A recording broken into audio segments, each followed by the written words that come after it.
Good evening everyone. Self study CG TET में आप सभी का स्वागत है। यदि आप हमारे वीडियो में नए तो चैनल को सब्सक्राइब कर लें और बेल आइकन को प्रेस कर लें, जिससे आपको हमारे वीडियो को नोटिफिकेशन मिलता रहे। चलिए स्टार्ट करते हैं आज की वीडियो। आज की वीडियो है मैथ पेडागॉजी, जिसको गणित शिक्षण शास्त्र बोलते हैं, और यह सीजी टेट और सुपर टेट दोनों पेपर में पूछे जाने वाले जो है टॉपिक है। सीजी टेट में दोनों पेपर में जो है 15-15 नंबर के प्रश्न जो है यही वीडियो से बन जाएगा। 2-3 वीडियो मिलेगा आपको पेडागॉजी से संबंधित। कल जो है इसका पहला पार्ट मिला हुआ था, आज दूसरा पार्ट है। ऐसे ही बाहर के प्रश्न नहीं पूछे जाएंगे, तो जो भी पेडागॉजी से संबंधित प्रश्न है आप लोग वीडियो को शुरू से अंत तक जरूर देखिएगा। सुपर टेट में जो है पेपर 1 में जो है 15 नंबर के प्रश्न पूछे जाते हैं, और पेपर 2 में जो है 3 से 4 नंबर के प्रश्न पूछे जाते हैं। बहुत ही इंपॉर्टेंट है जिनका जो है मैथ वीक है उन लोगों के लिए, क्योंकि पेडागॉजी पोर्शन से आप जो है 15 में 15 नंबर ला सकते हैं अच्छे से पढ़ के।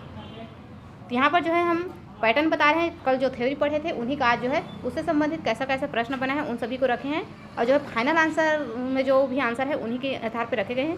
अगर उनसे भी जो है कोई प्रश्न में त्रुटि रह जाता है किसी आंसर में, तो आप जो है कमेंट बॉक्स में उसका सही आंसर बताने की कष्ट करें, जिससे हम अपनी गलती को सुधार सकें। तो वीडियो को शुरू से अंत तक जरूर देखिएगा। अगर नए हैं तो चैनल को सब्सक्राइब कर लीजिएगा। चलिए स्टार्ट करते हैं। मैथ पेडागॉजी, गणित की प्रकृति, इससे संबंधित कौन कौन से प्रश्न बनता है, कैसा कैसा प्रश्न बना है, उन सभी को देखेंगे। यहाँ पर जो है हम प्रश्न करते जाएंगे। आप लोग जो है आंसर पता रहता है तो कमेंट बॉक्स में जरूर कीजिएगा, जिससे जो है प्रश्न जो है दिमाग में छप जाए। तो चलिए स्टार्ट करते हैं। छोटे बच्चों में गणितीय विचार निम्न क्रम में विकसित होते हैं। यह 2011 में आया हुआ प्रश्न है। तो छोटे बच्चों को जो है सबसे पहले चित्र दिखाएंगे, संकेत ठोस उसमें तो उल्टा हो जा रहा है, इससे जो है छोटे बच्चे नहीं समझ पाएंगे, गणितीय विचार उसमें जो है विकसित नहीं हो पाएगा। संकेत सबसे पहले संकेत नहीं दिखा सकते, उससे समझ ही नहीं पाएगा। तो सबसे पहले हमें जो है जिस टॉपिक को पढ़ाना है उसका जो है उस टॉपिक से संबंधित जो भी चित्र है, जो हमारे दैनिक जीवन में जो प्रयोग किया रहता है बच्चा, उन चीज़ों को दिखा करके, ठोस वस्तु को दिखा करके, फिर चित्र को दिखा करके, फिर संकेत दिखा करके। तो सी ऑप्शन सही है। अगला है गणितीय विचार निम्न क्रम में विकसित किए जाते हैं। यह 2016 में आया हुआ प्रश्न है। अनुभव को अ से प्रदर्शित किया गया है, प्रतीक को प्र से और चित्र को ची से, ये ची है, और भाषा को जो है भा से। तो सबसे पहले जो है गणितीय विचार विकसित करने के लिए जो निम्न क्रम है उसको कैसे विकसित करते हैं, तो हमारे पास अनुभव होना चाहिए, और उस अनुभव को व्यक्त करने के लिए हमारे पास भाषा की ज़रूरत होती है। फिर भाषा के बाद जो है हमें चित्र दिखाना पड़ता है, चित्र के माध्यम से समझाना पड़ता है। चित्र के बाद उसको जब चित्र का ज्ञान हो जाता है तो उसके बाद उसको प्रतीक दिखाया जाता है। इस तरह से जो है हमारे क्रम जो है सबसे पहले अनुभव, फिर भाषा, फिर चित्र, फिर प्रतीक। तो ऑप्शन नंबर डी। अगला प्रश्न है गणितीय विचार विकसित करने के लिए अनुभव, प्रतीक, वही प्रश्न है, डबल रिपीट किया गया है, जो 2022 में भी पेपर 2 में पूछा गया है। इसका डायरेक्ट आंसर देखते हैं। अनुभव, भाषा, चित्र और प्रतीक, ये मोस्ट इंपॉर्टेंट प्रश्न है। 1 नंबर के प्रश्न जो है पेपर 1 या पेपर 2 में पूछा ही जाता है। सोपान क्रमिक संख्याएं, यहाँ से भी प्रश्न बना हुआ है और बनता है। संख्या पद्धति की सोपान क्रमिक श्रृंखला को प्रदर्शित करने के लिए कौन सा क्रम सही है? यह 2020 में आया हुआ प्रश्न है, जहाँ पर n को प्राकृतिक संख्या से प्रदर्शित करते हैं, w को पूर्ण संख्या से, और q को परिमेय संख्या से, z को पूर्णांक संख्या से। तो इनको जो है हमें निम्न क्रम में सही, इसका जो सही क्रम है उसको प्रदर्शित करना है। तो इसमें से कौन सा जो ऑप्शन है सही क्रम में प्रदर्शित है? तो देखिए जो गिनती गिनते हैं 1 2 3, वो सभी जो है प्राकृतिक संख्या है, और प्राकृतिक संख्या को यहाँ पर n से प्रदर्शित किया गया है। इसके बाद इन्हीं प्राकृतिक संख्या में जब 0 हम लगा देते हैं तो वह पूर्ण संख्या बन जाता है, और पूर्ण संख्या को यहाँ पर w से प्रदर्शित किया गया है। उसके बाद इस जो पूर्ण संख्या है उसमें हम अगर ऋणात्मक संख्याएं जोड़ देते हैं तो अब वो हो जाता है पूर्णांक संख्या, और पूर्णांक संख्या को यहाँ पर z से प्रदर्शित किया गया है। ऐसे जो है पूर्णांक संख्या में अगर हम धनात्मक और ऋणात्मक दोनों संख्याओं को जोड़ते हैं तब वो बन जाता है परिमेय संख्या, और परिमेय को q से प्रदर्शित करते हैं। यहाँ पर ऑप्शन नंबर जो है सी में मिल रहा है, तो ऑप्शन नंबर सी सही है।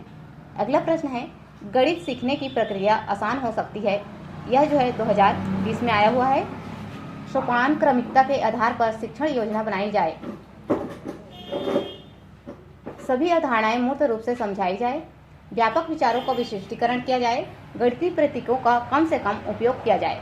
यहाँ पर जो है सही आंसर होगा सोपान क्रमिकता के आधार पर शिक्षण योजना बनाई जाए, यह ऑप्शन जो है सही है। अगला प्रश्न पे चलते हैं। रोहित को अनुभव होता है कि वर्ग एक समचतुर्भुज और आयत दोनों हैं, वह चिंतन के किस चरण पर है? यह 2022 में अभी पूछा गया प्रश्न है। तो जो है रोहित को वर्ग दिया जाता है, और वर्ग को ही वो जो है समचतुर्भुज और आयत दोनों समझने लगता है, यानी कि दोनों में वह संबंध बना रहा है। तो वह कौन से चरण पर है चिंतन की? तो वह संबंध पर है। अगला प्रश्न है गणितीय विचार किस तरह से विकसित होते हैं मूर्त से अमूर्त, तो इससे संबंधित कौन कौन से प्रश्न बन सकते हैं। देखिए, गेंद, संतरा जैसे त्रिम आकार के वस्तुओं का उपयोग करके गोलाई की अवधारणा का विकास करना इस पहलू का उदाहरण है। सोपान क्रमिक संरचना, विशिष्ट से व्यापक की ओर, मूर्त से अमूर्त की ओर, उपरोक्त में से कोई नहीं। तो गेंद, संतरा जैसे त्रिम आकार जो दिखाई देता है गोलाई, ये जो है मूर्त से अमूर्त की ओर बढ़ता है, तो सी ऑप्शन सही है। अगला है, निम्नलिखित में कौन सा सही नहीं है, इनमें से कौन सा सही नहीं है। अमूर्त संकल्पना प्राथमिक स्तर पर दिया जाना चाहिए, ये भी जो है निगेटिव है, यहाँ पर नहीं पूछा गया है, यानी कि सही है, ऑप्शन नंबर सही है, तो यहाँ पर कट हो गया। सामान्यीकृत संकल्पना को प्राथमिक स्तर पर विचार विमर्श करना चाहिए, ये भी जो है पॉजिटिव है, इसलिए ये भी कट गया।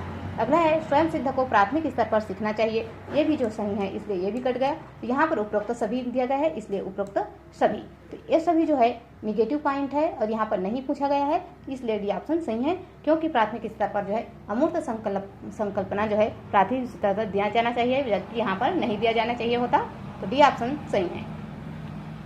सभी ऑप्शन जो है निगेटिव है। अगला प्रश्न है, मूर्त से अमूर्त की ओर बढ़ना, समस्या हल विधि, प्रयोगशाला विधि, प्लेवे विधि, पेडागॉगिक विधि। तो यहाँ पर जो है प्लेवे विधि और पेडागॉगिक विधि दो ऑप्शन यहाँ पर सही होते हैं, इसलिए इस ऑप्शन को जो है, इस प्रश्न को विलोपित किया गया है। अगला प्रश्न है, गणितीय गेम एवं पजल्स गणित शिक्षण के उदाहरण है, खाली स्थान के द्वारा। इसी प्रश्न को रिपीट किया गया है। प्लेवे विधि, समस्या हल विधि, प्रयोगशाला विधि, इनमें से सभी, तो इसका सही आंसर है प्लेवे विधि। अगला प्रश्न है, प्राइमरी गणित के लिए किसी भी पाठ्यक्रम को निश्चित ही किस श्रेणी को सम्मिलित करना चाहिए। मूर्त से अमूर्त, अमूर्त से मूर्त, खुला अंत खेल, प्रबोधक, फीडबैक। तो मूर्त से अमूर्त, ये ऑप्शन सही है। अगला प्रश्न है, अमूर्त गणित के अधिगम का प्रथम चरण प्रारंभ होता है, यह 2011 में पूछा गया है। प्राथमिक स्तर पर, माध्यमिक स्तर पर, उच्चतर माध्यमिक स्तर पर, उपरोक्त में से कोई नहीं। तो गणित की अमूर्त अधिगम का प्रथम चरण जो प्रारंभ होता है वो होता है माध्यमिक स्तर पर। अगला प्रश्न है, निम्नलिखित में से किस घटना में प्रत्यक्ष अथवा परोक्ष रूप में गणितीय विचार की आवश्यकता नहीं होती, और यह 2014 में पूछा गया प्रश्न है। यहाँ पर गणितीय विचार की आवश्यकता नहीं होती है पूछा गया है। हवाई जहाज की उड़ान, यहाँ भी गणित की विचार जो है आवश्यक होती है। एक इस्पात संयंत्र में इस्पात का उत्पादन कितना वृद्धि होता है, कितना टन होता है, इस सभी की जानकारी के लिए भी गणित का प्रयोग किया जाता है, यहाँ पर होता है। शल्य चिकित्सा, यहाँ पर भी जो है गणित के प्रयोग किया जाता है, इसलिए यहाँ पर डी ऑप्शन सही है, इसमें से कोई नहीं। यहाँ पर नहीं पूछा गया है और यहाँ पर सभी होता है पॉजिटिव है, इसलिए डी ऑप्शन सही है। अगला प्रश्न है, एक बच्चे में गणितीय विचार आना कब प्रारंभ होता है, यह 2014 में पूछा गया है। जब उसे अधिक तथा कम के संकल्पना का समझ में आते हैं, तो ये ऑप्शन ही सही है। अगला प्रश्न है, आगमन निगमन तर्क से संबंधित कौन कौन से प्रश्न पूछे जाते हैं। ऐसी क्रिया जो किसी कथन को सभी स्थितियों में सिद्ध करे कहलाता है, यह सुपर टेट 2019 में पूछा गया है। तो जो किसी कथन को सिद्ध करता है वो हमेशा जो है निगमन तर्क, आगमन तर्क, प्रायिकता, विश्लेषण। तो यहाँ पर जो है निगमन तर्क होना चाहिए था, लेकिन जो है व्यापम में इसको आगमन तर्क लिया गया है। आप लोग इसका आंसर जो है कमेंट बॉक्स में जरूर बताइएगा कि सही आंसर क्या हो सकता है। मिलते जुलते और बार बार होने वाले अनुभवों के आधार पर नतीजों तक पहुंचने वाले तरीकों को कहा जाता है, यह 2020 में आया हुआ है। व्यापक तर्क, विशिष्ट तर्क, निगमन तर्क, आगमन तर्क। तो मिलते जुलते होने वाले बार बार अनुभवों को जो है के आधार पर नतीजों पर पहुंचने वाले तर्कों को हम कहे जाते हैं आगमन तर्क। अगला प्रश्न है, सामान्यीकरण से विशिष्ट उदाहरण की ओर बढ़ना जाना जाता है, यह 2017 में पूछा गया है। आगमन विधि, निगमन विधि, वैज्ञानिक विधि, विशिष्टीकरण विधि। तो सामान्यीकरण से विशिष्ट उदाहरण की ओर बढ़ना जो है यह जो है निगमन विधि लिया गया है। अगला प्रश्न है, गणित शिक्षण में ज्ञात से अज्ञात की ओर चलते हैं। आगमन विधि में, प्रोजेक्ट विधि में, ह्यूरिस्टिक विधि में, इनमें से कोई नहीं। तो गणित शिक्षण में ज्ञात से अज्ञात की ओर जो चलते हैं वो है आगमन विधि। अगला प्रश्न है, प्रत्येक अभाज्य संख्या के दो गुणनखंड होते हैं, प्राथमिक स्तर पर इसे सिद्ध करने के लिए किस पद्धति का पालन किया जाना चाहिए, यह 2022 में भी आया हुआ है। आगमन विधि, आगमनात्मक, निगमनात्मक, विश्लेषण, संश्लेषण। तो इसका सही आंसर है आगमनात्मक। जो एक गणित था x + y + 2x 2y, इस प्रकार से जो गणित है बीजी व्यंजक वाला, वही गणित का जो है ये प्रश्न है। तो आप उसको अच्छे से देखिएगा। आता है प्रश्न, या तो अंकगणित के रूप में आएंगे या फिर इस तरह से पेडागॉजी के रूप में आएंगे। सूचना के ज्ञात अंशों को एक साथ रखना और ज्ञात से ज्ञात की ओर बढ़ना, यह 2022 में पूछा गया प्रश्न है। विश्लेषणात्मक विधि, संश्लेषणात्मक विधि, आगमनात्मक विधि, निगमनात्मक विधि। इसका सही आंसर है आगमनात्मक विधि।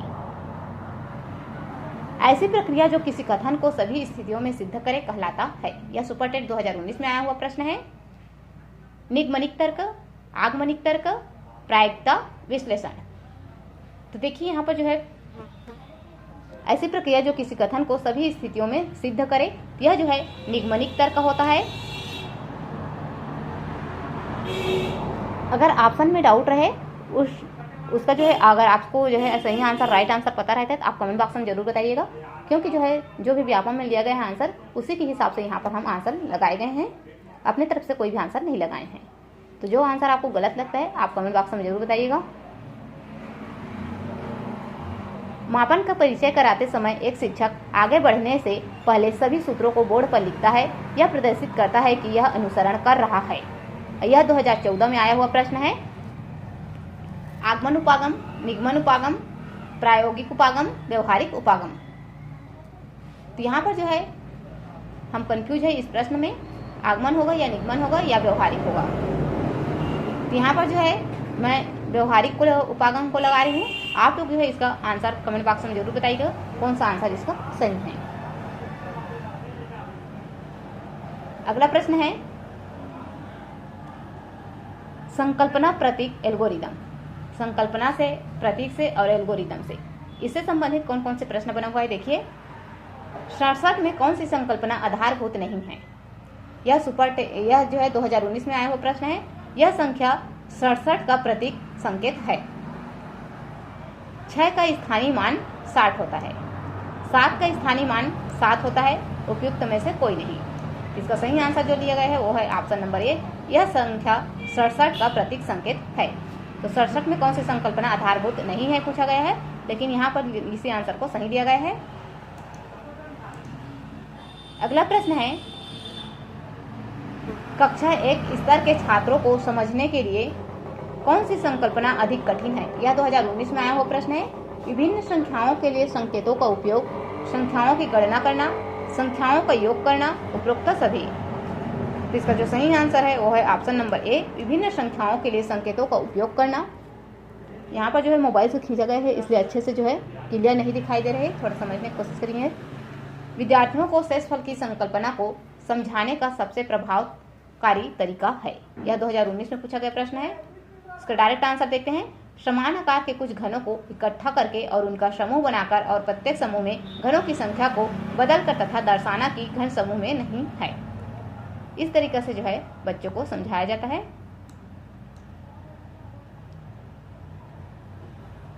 अगला प्रश्न है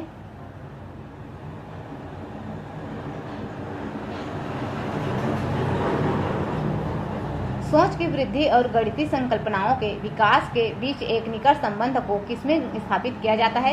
यह 2022 में पूछा गया प्रश्न है।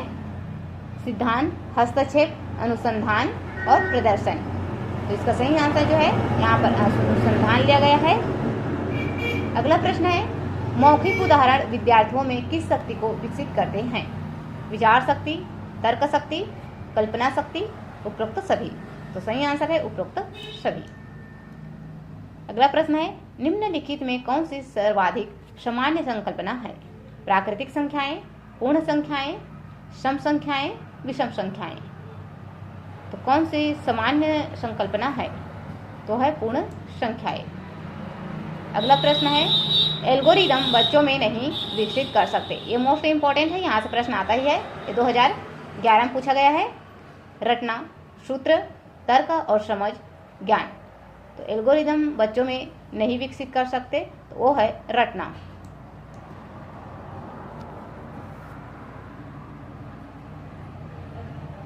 अगला प्रश्न है कोफ एल्गोरिदम मानसिक रूप से किस कार्य के लिए उपयोगी है। संख्या संक्रियाएं, मापन, अनुमान, उपयुक्त सभी। सही आंसर है उपयुक्त सभी। गणितीय संक्रियाओं को सरल, तेज और मशीनी बनाता है। सुपरटेट 2019 में पूछा गया है। मूर्त परिस्थितियाँ, नई समस्याएं प्रस्तुत करना, प्रतीक और एल्गोरिदम, अनुमान लगाना। तो सही आंसर है प्रतीक और एल्गोरिदम। ऑप्शन नंबर सी सही है। अगला प्रश्न है, निम्नलिखित कथन में से किसका मतलब रटना है? यह सुपर टेट 2019 में पूछा गया है। बच्चे द्वारा बड़ों से बार बार कहानियाँ दोहराने कहना, बच्चे द्वारा किसी जानकारी को मशीनी तरीके से दोहराना, बच्चे द्वारा किसी जानकारी को अलग अलग तरीके से दोहराना, उपयुक्त सभी।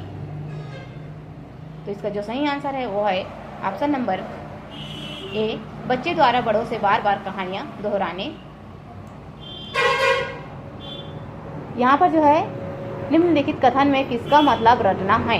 तो बार बार कहानियाँ को दोहराने के लिए कहना, या फिर बच्चे द्वारा किसी जानकारी को मशीनी तरीके से दोहराना, बच्चे द्वारा किसी जानकारी को अलग अलग तरीके से दोहराना। यहाँ पर ए ऑप्शन सही है।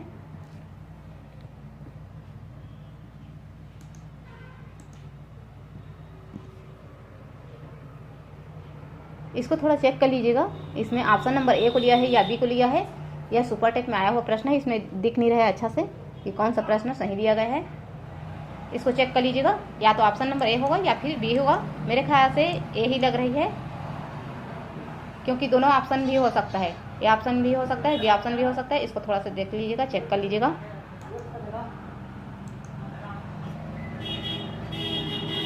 अगला प्रश्न है,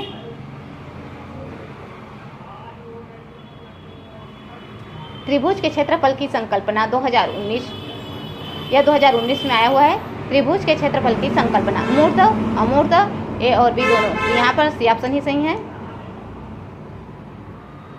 अगला प्रश्न है, गणित के स्वरूप। यहाँ से कौन कौन सा प्रश्न बना हुआ है देखिए। सामान्यतः गणित सीखना कठिन होता है, क्योंकि यह 2017 में आया हुआ प्रश्न है। इसकी प्रकृति मूलतः अमूर्त है, ये ऑप्शन ही सही है।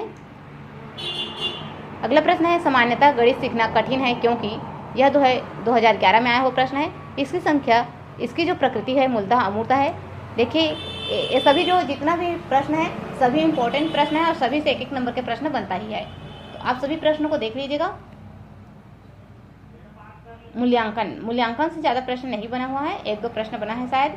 गणित का मूल्यांकन मूलतः होनी चाहिए पहचानात्मक, योगात्मक, रचनात्मक, उपरोक्त सभी। तो उपरोक्त सभी।